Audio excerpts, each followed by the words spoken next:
I highly, highly encourage women to go through some sort of community learning, similar to the pathway that Women Doing Well or otherwise, because it's such a bigger topic than just obedience, right? And I have now really experienced the joy and contentment and the purpose and the feeling of enough and the greater trust and reliance on God's provision.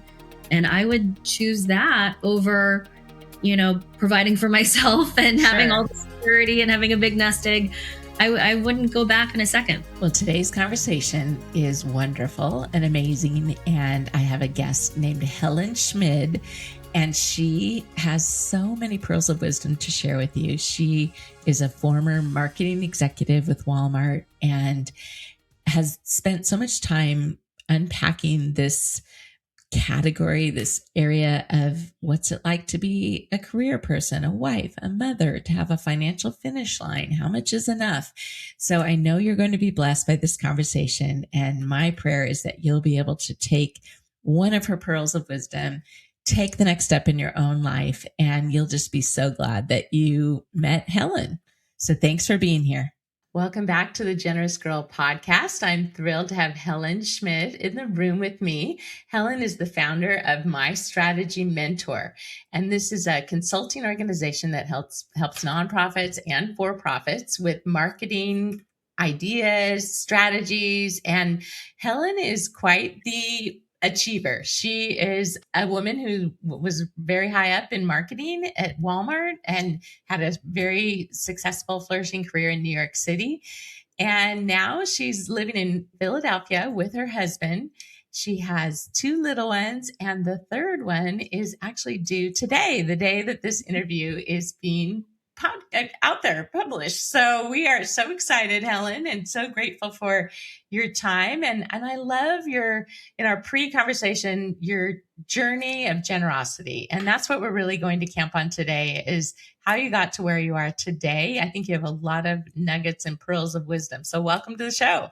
Thank you, Kim. I'm so excited to be here. Oh, it's great. I've heard your name because you have been on the board of Women Doing Well for a long time. And I also work with Women Doing Well. And I know if you're a follower of this podcast, you've heard it referenced many times. But Women Doing Well is an organization that helps a woman figure out her 2-word purpose statement, which has been hard-coded in her DNA since the time she was little, and her passions, which can change based on seasonality, and then the 3rd P, the plan for generosity. So such an incredible organization, just helping to catalyze women all around the country, around the world, to live their best life and live their most generous life with their time, their talents, their treasures. So let's just start with that topic, because I think that is really the meat of this conversation, is you and your husband making strategic choices of what's enough, Lord, and how do you want us to use our time and our talents and our treasures? So I will let you just lead that part of the conversation. Sure. My husband is a huge influence on my generosity journey. 2 years after we got married, this was 2017, he left Wall Street and started his own RIA, so private practice. And he immediately became a certified kingdom advisor. And that is an organization that's really for Christian financial advisors to learn more about the biblical worldview of money and generosity and stewardship. Mm-hmm. Part of that. So he was on this amazing growth trajectory, and I just wasn't there. Mm-hmm. And he was like, I want to pull you along. I want to share this journey with you. So he was really excited to learn more about generosity. For me, it was check the box. Like, okay, I'm tithing. This is my 10%. Okay. And really challenging us to learn together. Uh-huh. So right after he became a CKA, we went through a journey of generosity, a jog through generous giving, which was really inspirational. And that's how I got connected to Women Doing Well. And so I continued my journey going through their free pathway just to learn about generosity. And it blew my mind. Mm-hmm. It was like, wow, this is something that everybody needs to learn, because God has a different worldview about money than what the world tells us. And it has allowed us to live very radically differently than pre-2016. 2017 when we were just on a different track. Right. What was your mindset pre 2017 when you were working in New York City? You were probably burning the candle many hours. Yes. Yeah. I think I had a lot of confidence and maybe too much overconfidence that oh, I was, doing the right thing. It was a lot of I want to earn my salvation. I don't full I think I was saved, but I didn't have Jesus as Lord over every part of my life. And I don't think I really relied on him as much because we had, dual incomes, we had very nice jobs. I was working in corporate, Ben was on Wall Street. You don't really need to trust in God when you can provide for yourself, right? And I was learning and I was hungry. I was going to Tim Keller's church at Redeemer in New York, but I don't think I was necessarily practicing relying on him. And my decisions were very focused on how do I get to the next step in my career. And that's, your work is a lot of your time. Right. Time and identity, for sure. Time and identity. And I was good at work, and I've always had a work ethic that's I want to be excellent because that's what my parents did. And I loved marketing and I'm still in the field, but it was very focused on getting ahead, performing as a Christian and as a woman in New York City, childless woman at the time in New York City. And then learning about generosity and especially hearing stories of other people. I think it's really inspiring to hear about other people's lives transformed by generosity. It coincided with motherhood. So I became a new mom, a first-time mom in 2019. And values change, life changed. And I was just like, okay, God, I know you're trying to tell me something. And I'm just going to keep saying yes to opportunities. So the jog and women doing well were opportunities that God put in front of me so that I could get clarity on what it means to live differently. And had you quit your job at this point when you had your first, or what was it? Okay. No, I quit in 2021. So Joshua was almost 2 when I quit. And I didn't know that I wanted to quit. I really, going through the pathway made me realize I do want to quit. And there's so much involved in that. I was seeking purpose and fulfillment. I think when you're away from your child for over 40 hours a week, it's definitely working more than that at the time, you start to wonder, well, what's this all for? Right. And will they know me? What's this all for? How was every hour away from them starts to become more significant. And so for me, I think work, purpose, definitely wealth, and what's enough? How much is enough? What is the purpose of my wealth? All of those questions. Sure. And then unity with your spouse. That all happened in like 1 year. Right. And a pivotal year. It was 2019, 2020. I mean, I feel like just those choices, so they fall on the couple together, but the woman who carries that baby or adopts the baby and is the mother, there's just a mother's heart, and it's a very delicate dance, and there's no right way. There's no formula that this is how it should look, because every couple and what the other spouse does for their income and their job and their calling looks so different. Every couple is so unique. But I think that pathway, that journey through marriage, as God brings children, and you're figuring out the time demands that didn't used to be there when you had no children, and how are we raising these little ones to know the Lord, and how are we spending our time? I remember the same dilemma with the job I was in consulting, and I went part-time when my first was born, and then when my second was born, was able to just kind of step off of that path for a while.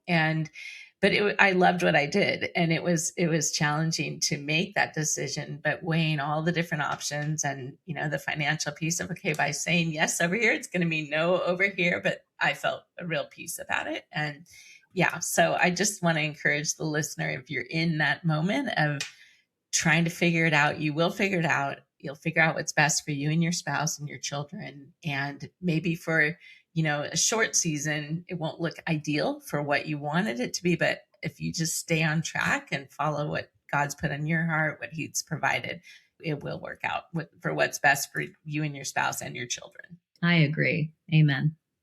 Oh, well, tell us more a little bit about your parents, because they were immigrants, correct? Coming over here? My parents were just great examples of the American dream. They worked really hard. They made a lot of sacrifices. We went, I moved here from China when I was 5, and seeing them advance in their careers and, just the way that they continued to want to grow. They're both very growth minded individuals. Just set an example of, I'm going to try to do the best that I can. Like, I don't want to be complacent. I'm going to keep challenging myself. And I see that a lot in Ben and I, my husband, that we want to keep growing. And that was one of the reasons why we wanted to grow in generosity, because it felt so paradoxical to me. The whole cheerful giver, it's better to give than receive. I was scratching my head at that. I'm like, how could anyone, not like just something we say and we don't really believe, right? So for me, I knew I had a lot to grow in that area. But, coming from a high achieving, high performing culture and family, it was like, I just want to do this right. So my motivations were like, I want God to be proud of me, and I want to just do this generosity thing right.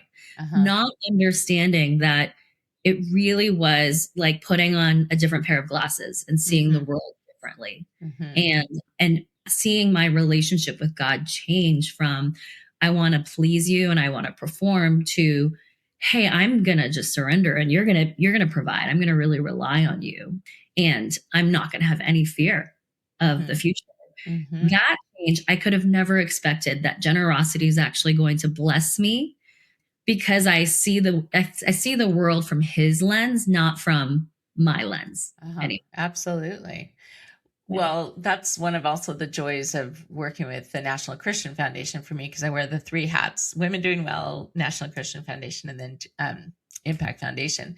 But, you set up a giving fund, a donor advised fund, and it allows you to then do all of your charitable giving through that. And the joy that comes at the end of the year when you see the various organizations that you've given to, and you remember the faces and even if it's very small amounts, it doesn't matter, but it's like you can't outgive God. So if He's laid these different organizations on your heart, I do think that there's so much more joy that comes from allowing those resources to flow through us as like rivers, rather than stagnating. Because again, like you were talking about, we get the joy when we're a part of that. And if we choose to covet and hold on and not be allowing it to flow freely, then the person over here, God's still going to, accomplish what He wants, but it's going to be done by this person over here. And we're going to miss out on that joy and that blessing. The one thing you just said reminded me of a previous guest I had on recently, Heidi Marie Farron. And she just talked about when she went through a challenging time, then she went into the next season just thinking, what am I building? And I think being a learner, wanting to, like you mentioned, growing, I think as believers, with God being the God of creativity, that I think it's so motivational to think of, like, get it out of the achievement lens for us from the world's perspective. But what am I building, Lord, for your kingdom? Like, is that a watercolor painting as I'm learning to paint watercolor? Is it creating my new consulting firm? But I think when we're building constantly, learning to cook, learning to garden, there's that joy that comes as a creator that is just how we're made and how we're wired, and the joy that comes in seeing that actual creation, whatever that is. So with you talking about being that learner, that really resonated with me. I love that. I do too. Yeah. Well, how have the women, let's talk a little bit about like peer-to-peer, iron sharpening iron, and maybe talk to our audience about what it's like to be a board member with Women Doing Well. Like, how has that role, how have you done it with your time, but how has it changed you and shaped you and affected you on this journey? Yeah, I do think you need community to process. So when I was going through the Pathway group, I was a new mom. I was seeking purpose. I wanted to learn more about generosity and how to implement it. And there were so many questions that I had. So just first and foremost, just getting answers and other people's stories. right? It's hard to make a huge transition, in your finances. And we went from accumulating and saving to, I left my career and now we're both solo entrepreneurs and finances look really different. And generosity is, now a value of ours, right? So how do we do that with less? I had a sounding board on a lot of Mm-hmm. things, and understanding what was holding me back and then how to implement. Like, we had a financial plan because my husband's a financial planner, and we learned about some of the technical things, right? Getting a DAF in place. We work with NCF as well. Mm-hmm. We just, had a lot of support and hand holding. Ben has his community, and Women Doing Well is my community. Mm-hmm. Mm-hmm. And I've done the pathway a couple times. I've led it twice for next gen women, and it always meets you where you are. I agree. Like, this Mm-hmm. is always fresh. It's like, how the word is a living word. I always feel like Yes. the way meets you where you need it. So I think, content, community learning, women who are going through it, and then even asking for accountability. Like, hey, will you just pray for me on this issue? I'm just having a challenge with trusting in him in this issue. Mm-hmm. Right. And Yes. sometimes you can't even talk about generosity with women at your church because they don't have the same framework. Or Mm-hmm. they think that, I remember thinking generosity was just tithing. What more is there than that? Right. Or a rule. You need Or to a give rule. 10%. Mm-hmm. Yeah. Or Mm-hmm. obedience. Again, Mm-hmm. like, if you can't, I highly encourage women to go through some sort of community learning, similar to the pathway that Women Doing Well or otherwise, because it's such just a bigger topic than Mm-hmm. just obedience. Right. Right. And I have now really experienced the joy and contentment and the purpose and the feeling of enough and the greater trust and reliance on God's provision. And I would choose that over, providing for myself and having all Sure. the security and having a big nest egg. I wouldn't go back in a second. Uh-huh. Well, Right. I mean, you often hear, missionaries in Africa are praying for us in the West because we Yeah. have been blessed with so much, and there are a lot of ties and entanglements that come with that, and they feel a lot freer. And I've heard them say, "No, I wouldn't want to live there in the States because of the dangers of wealth." Yes. And I think your point about just community is just so important. I had a group of women when we were raising our kids as well, and couldn't have done life without them. It was just, we walked through it together. Nobody was judgy, everyone was supportive, and we had the sounding board. And you'd be like, am I crazy? No, you're not crazy. Or you'd have the empathy or whatever you needed on the journey. And then always finding those people, that are a little bit further ahead of you. I was just at a conference, a redemptive real estate conference in Dallas that was amazing. But there were these two guys, and they talked about finding mentors when they were in their 20s. And those guys, this one guy in particular, found two mentors. So what I'm saying is, like, find those people who are ahead of you and ask them, are they willing to pour into you and mentor Yeah. you?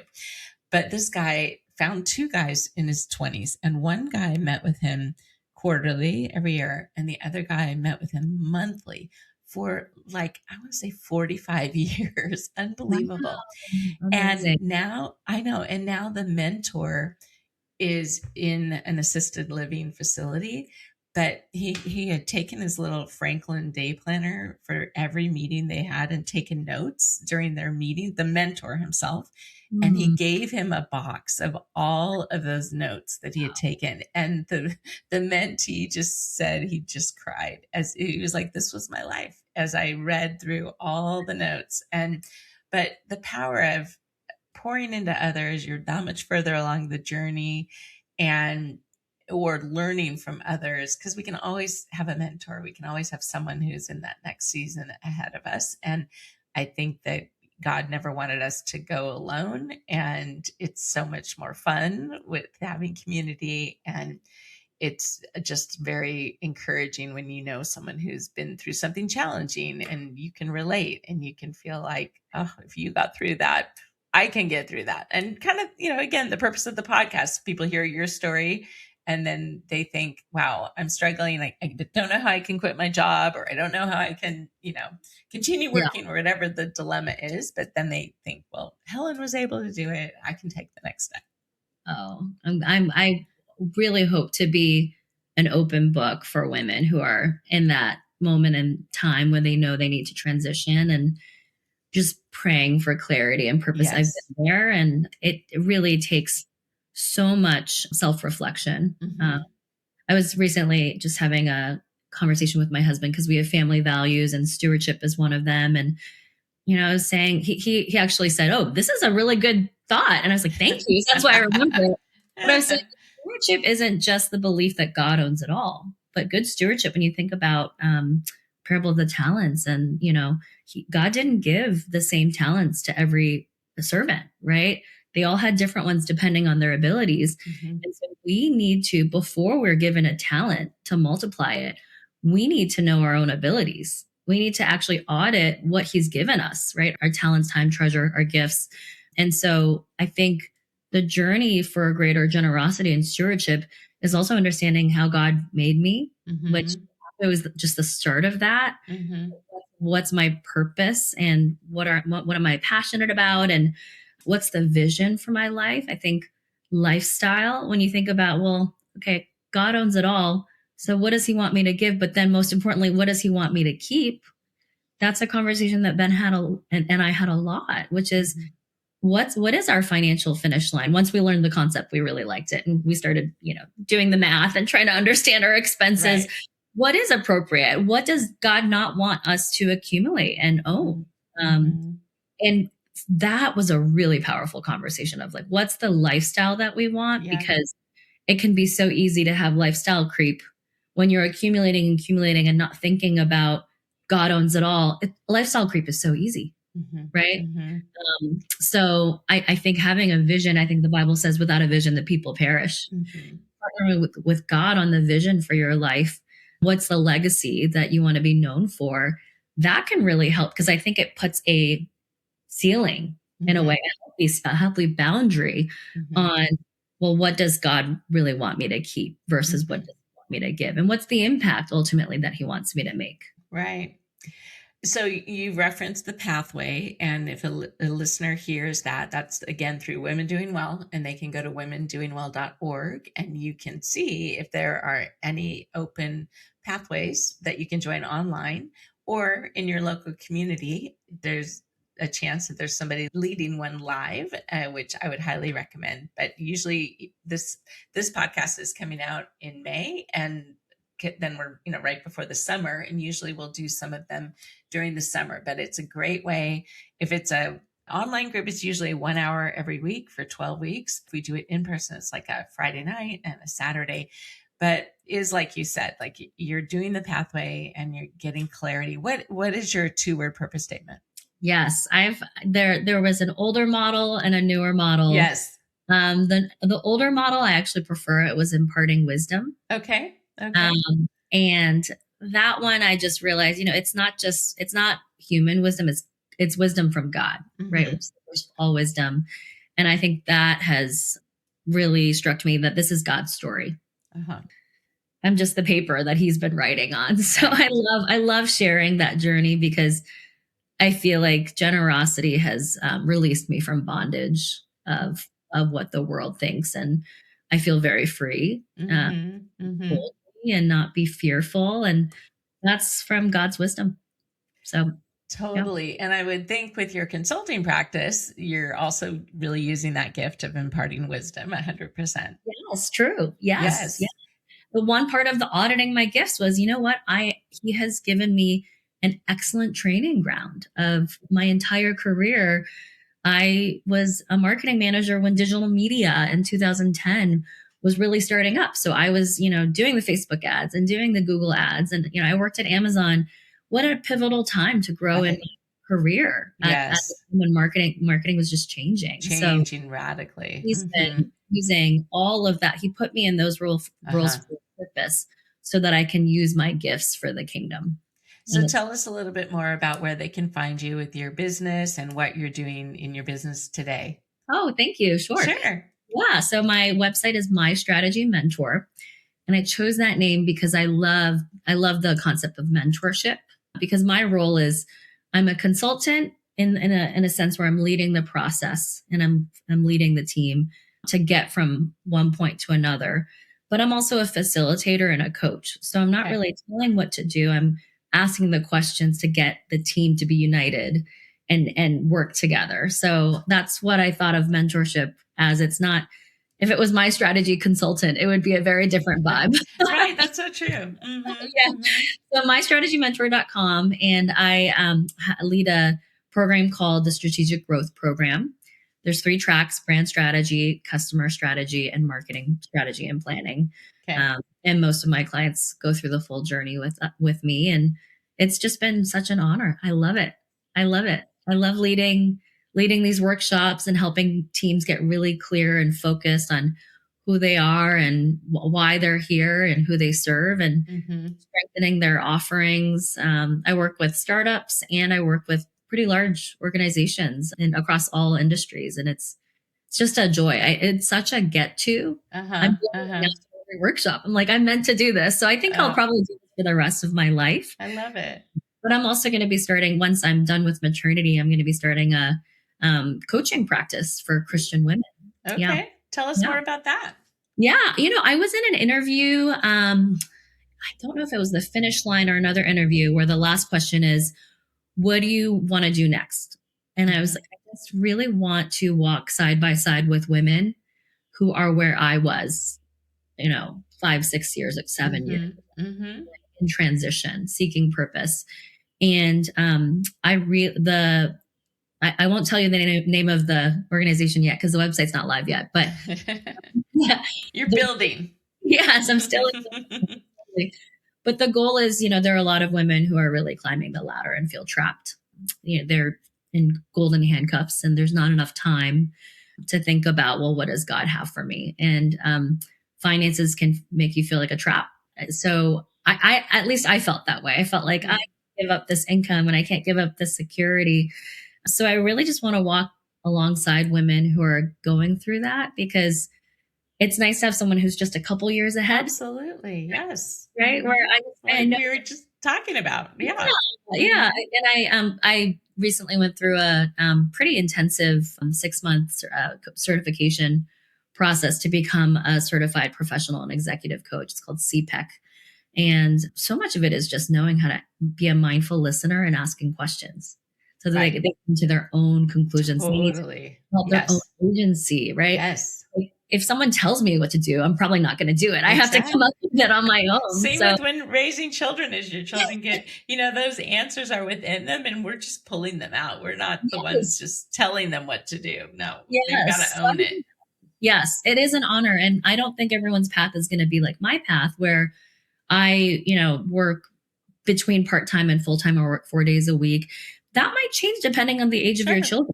Right. Like, and what your purpose is. So I think I have the tools and I have certain frameworks, and I'd love to teach and coach individually. And I feel like God just placed that on my heart and has been nurturing it. And it's almost like if I don't do it, even though I'm very content with the consulting, I don't do it, I almost feel like I'm not living out what God has put inside of me.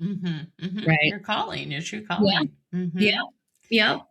And when you were that Walmart executive and you weren't a mom yet, like you couldn't see this chapter until you had the first baby and your second baby and now pregnant with your third. And so I think he unveils it gradually, but it's always been in there. And then when you're in it, you're just like, okay, this is what I was made to do. Yes. And I think there will always be new initiatives, or, there's seasons for things. But Walmart, there are always aspects that I felt like were just not missional, or I wasn't completely fulfilled in certain areas. I love the challenge. I love the work, but I wasn't necessarily fulfilled and on purpose. Sure. So, you take that season actually helped me understand. It equipped me. It equipped you.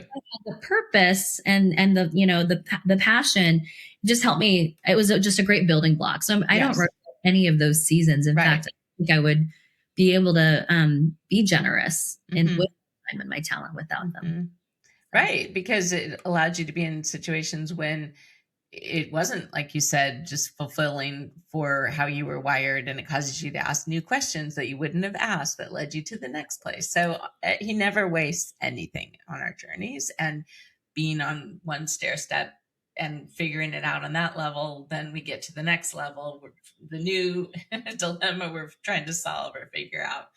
But yes. he's always with us, and those, as we said, two-word purpose statement has been in us since the very beginning. Mine is liberating greatness, and I Mm, look at that like more of, say, how Michelangelo had the statue of David. He was always inside that marble, and Michelangelo was just chipping away to let it yes. emerge. And that's what I love to do with women, and raising our own kids, just kind of really trying to figure out who is that person, and what do they need to fly and to thrive and to be all they were made to be, and live their best life. Because I think Mm, there's nothing that makes me sadder than even women say their child has gone to college now, and you hear the phrase, and their purpose walked out the door. Well, that can't be true, because they yeah. lived for a long time without that child in their life, Yeah. but that time of the full time being needed by that child is ended. And it's a whole new time of figuring out, okay, Lord, these stair steps that you've had in my entire life, and I led me to here. Now what is it that you want me to build, to create, to do? And that will give us that joy when we're asking him, and he's then showing us based on our gifts. And I think when we get it out of the world system of, we're measured by the success by X amount financially, or the title, or the name of Yeah. the company. Yeah. I love your two-word purpose statement. I feel like just if you're able to do that and give that attention and presence to women and Mm-hmm. people you're with, I actually feel like people are really starved for that. Yes. It's very generous to be present with your kids or be present with your friends and be curious about them. Yeah. And that is actually something that might be what God is calling to you more than giving a certain amount to an organization, right? There's so many Absolutely. being generous beyond finances. Right. So, yeah.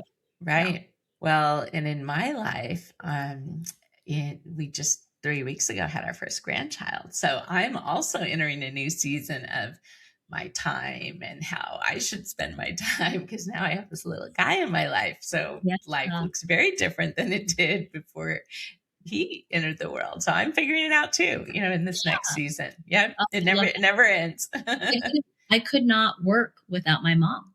My mom is maybe one of the most generous, quietly generous people. She's all about the acts of service and helps me with my kids when they're done with school and cooks for us. Most of the time is cooking Wow. lunch for us and just really present. And Uh-huh.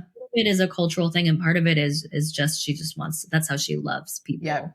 Yep. Um, so other people's generosity begets our generosity, That's right? right. So Absolutely. given Oh, me, yeah, I just feel like sometimes we think generosity looks like, making the big money so that you can give big checks. right.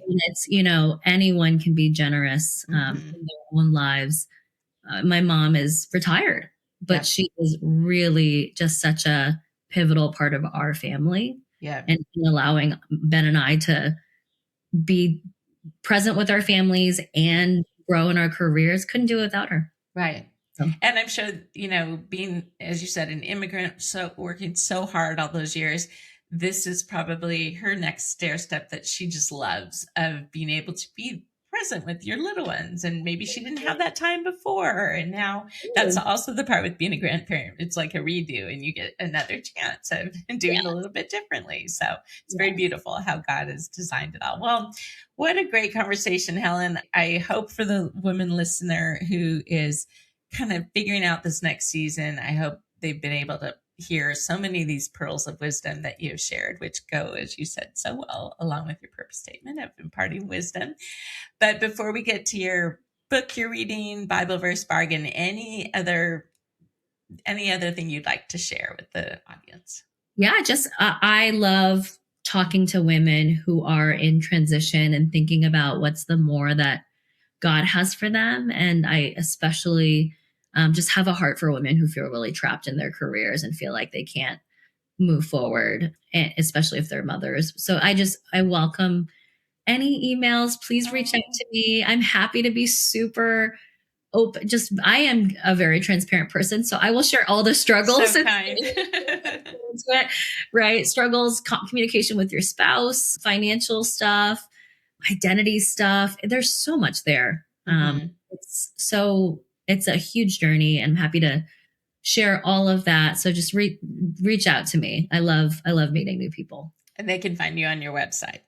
Yes, they can find me on my website. Email me, helen@mystrategymentor.com. Wonderful. To chat. I love it. I think it's such an important topic.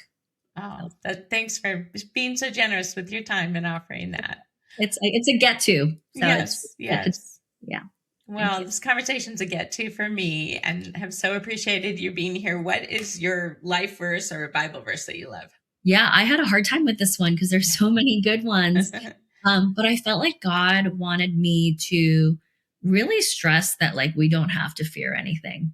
And I think for the first time in my life, these recent years have felt like I don't fear anything. So I wrote this down so I don't mess it up, but it's Psalm 27:1.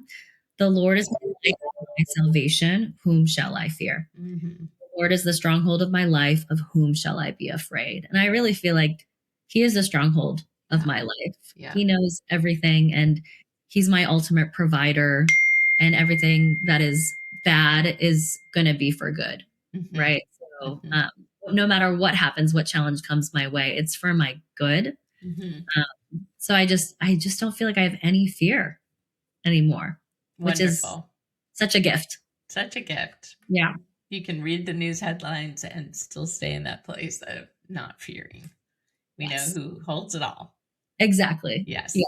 And I feel like our world has become more and more fearful. And the, media, the social media, it's all in front of us all day long, 24/7. So. Yes. Okay. What about any book like a marketing book or book you'd really recommend? I've been really trying to grow relationally and emotionally. I've been going through, I've been meeting with a coach for, this is my 3rd year now. And one of the books that was recommended that I love is How to Know a Person by David Brooks. So I highly recommend. I love that author. Yeah. Yeah. It's maybe one of the best books on how to grow relationally, how to be a good friend, and how to be curious, how to ask questions. Apparently, like 80% of the population don't know how to ask questions. Right. Don't ask questions. So true. Right. You might know of that one friend. You're like, I have one friend that asks questions or is curious about me. And the rest just expect me to talk. Like that is actually statistically true. Right. I know. How can we continue to be curious and, want to know people deeper? So it's great for people who want to go deeper relationally and be a better one. No, definitely. And, you mentioned the life coach training. I have been through that as well. And it was so key, the premise of that training, that you're just there as the question asker and you're not solving anything for them, but they already know within them the answers, and you're just by the questions pulling it out of those individuals that you're working with. And it's so true for all of us. Yes. And it makes a bigger impact when you can do that. Like I have a coaching approach even in my consulting practice where I'm not telling them what to do. I'm guiding them. They're the hero. Yes. They're the hero of their own story. That's right. Yes. That's so good. Okay. And what about a bargain? This is like probably not very original, but I love Facebook Marketplace. Yes. Okay, great. The reason why I go on Facebook, there's so many treasures. Yeah. I love finding books and toys for my kids and furniture. It's so fun. I'm right there with you. Definitely. And so often, like if I see it, if I'm traveling, I'm like, oh, I know when I get home, it's going to be gone, but it's fun to see the bargain. I've gotten good at like alerts, right? If I That's And, good. you train the algorithm. So you click Right. on the things that you like. So Right. I'm a digital marketer at heart. So I love You love it working for you. training the algorithm. Yeah. Yeah. That's awesome. I grew up going to garage sales and thrifting, and it was just my parents were immigrants and didn't have a lot, and that's what they had to do. And it's fun. It's a treasure hunt. Yeah, it's fun. My kids love treasure hunting with me too. So fun. So fun. Well, it's been such a joy to have you on the show, and God's greatest blessings on you. And as this little one enters the world, prayers for a safe and wonderful delivery. But thanks for sharing your wisdom with us. And I'm excited for this new version of consulting that you'll be embarking on at some point that will help women, mothers, career women, and just sharing all that you've learned through your own journey. You're very generous with that and imparting wisdom. So I've really appreciated the time with you. Thank you, Kim. It's been such a pleasure and so much fun talking with you. Oh, God's best to you. Goodbye. Thank you. Bye, my friend. Thanks so much for joining us today on the Generous Girl podcast. We're so glad that you're here. And if you know of someone that you think needs to be a guest on this podcast, please reach out to us. New episodes are released every other week, and you can follow us on YouTube and on all platforms. Thanks for being here, and we'll see you next time.